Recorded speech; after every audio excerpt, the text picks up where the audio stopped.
Sveiki gyvi, esu Albertas Moskaliūnas, Dekalb atstovas Baltijos šalim. Šiandien kartu su Tomu esame Pietų Lietuvoje, žemės ūkio bendrovėje Džalynas, kur turim savo kukurūzų demo lauką. Tai Tomai trumpai, ką turim šiai dienai? Šitų metų sąlygos tikrai buvo neįtin palankios vasariniam kultūrom. Tai pradedant metus nuo sėjos, ganėtinai lėtas, šaltas startas. Vėliau, aišku, sekė tos ilgosios šalnos. Kritinis momentas kukurūzui, aišku, visada yra startas, bet kitas labai svarbus momentas tai yra žydėjimas. Žydėjimo pradžia šiemet buvo panašiai apie Liepos antrą pusę, Liepos galą. Laimė, kad Liepos gale iškritę krituliai padėjo kukurūzui megzti burbuolę, užpildyti ją grūdais. Rugsėjį fiksuotas jau ne vienas temperatūros rekordas. Kukurūzas iš tikrųjų šiemet pradedamas nuimti tikrai anksti. Ir kukurūzai gelsta, noksta, burbuolių branda yra tikrai labai greita.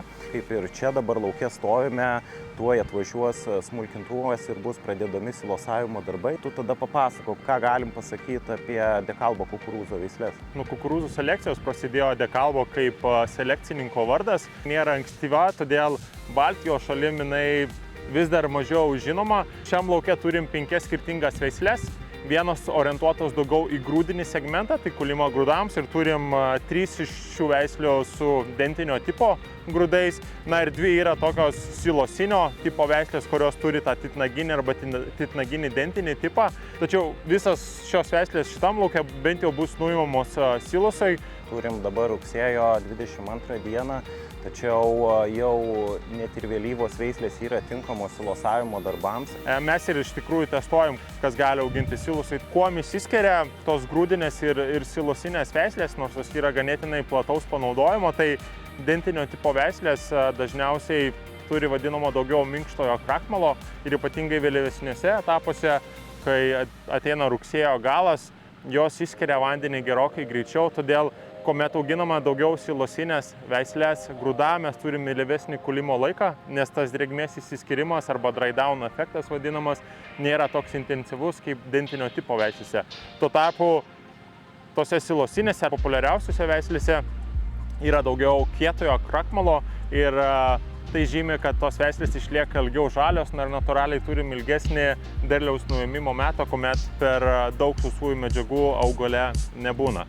Skirtumai sėjos irgi languose, kad grūdinio tipo veislės reikia sėti šiek tiek vėliau, jos pasižymi mažesniu augimu ir reikia šiltesnės dirvožemio, tai grubiai 9-10 laipsnių temperatūros.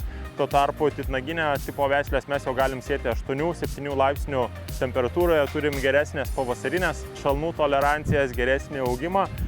Tačiau vėlgi, jeigu persėsim per anksti, augalai dygs nevienodai, lėtai.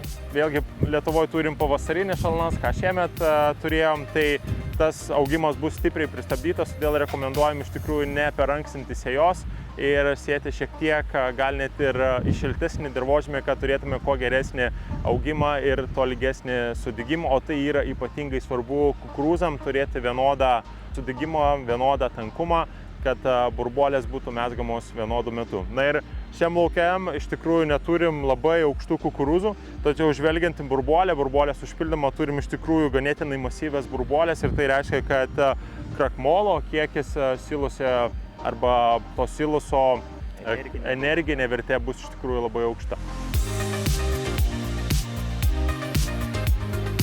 Tai turim galimybę pakalbinti Aloyzą, ūkio agronomą. Tai Aloyza, iš tavo lūpų, kokie pastebėjimai apie kukurūzus?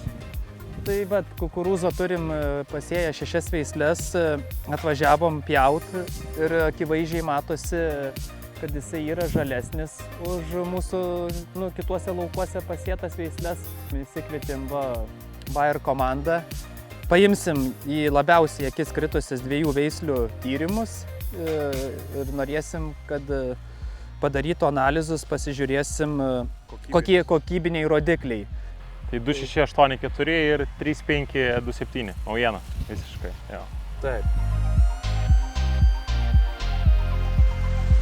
Tai stovim prie šių metų naujienos, 3527, dentinio tipo veislė, šiaip FAO 250-260, iš tikrųjų šone stovi 200 FAO veislė. Kaip matom, nors veislė yra ir grūdinio tipo, Pats augalas iš savęs neturi daug žaliosios masės lyginant su kitų veislių tipais, tačiau burbuolės dydis duos tikrai didelį krakmolingumą ir bus labai geros energetinės vertės pašaras. Atrodo labai vėlyva veislė, bet iš burbuolės matom ir pats ūkininkas šiai dienai numinėja ir sako, yra pats idealiausias metas siloso dėjimui.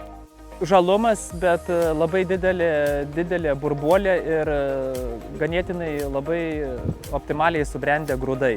Jo, tas įsiskiria, o ankstyvesnė, kom krito į akis? Savo žalumu ir stebėtinai didelė biomasė.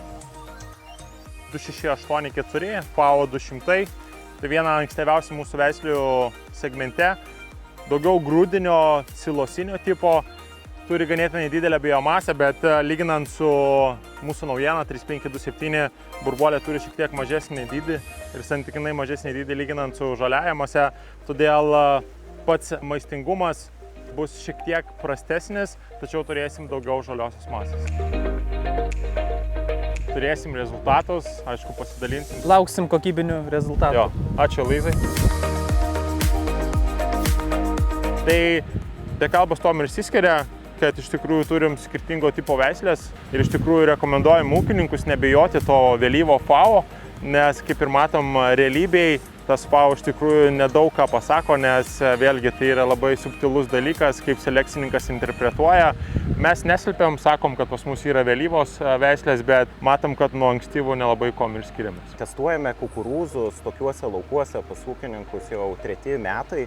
Turime sukaupę duomenų ir apie grūdų derlių, ir apie visas pašarinės savybės.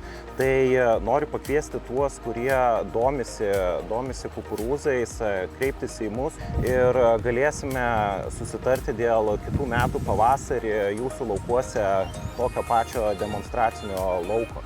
Tai linkime gero dabar jau silosavimo ir susitiksim kitose videose.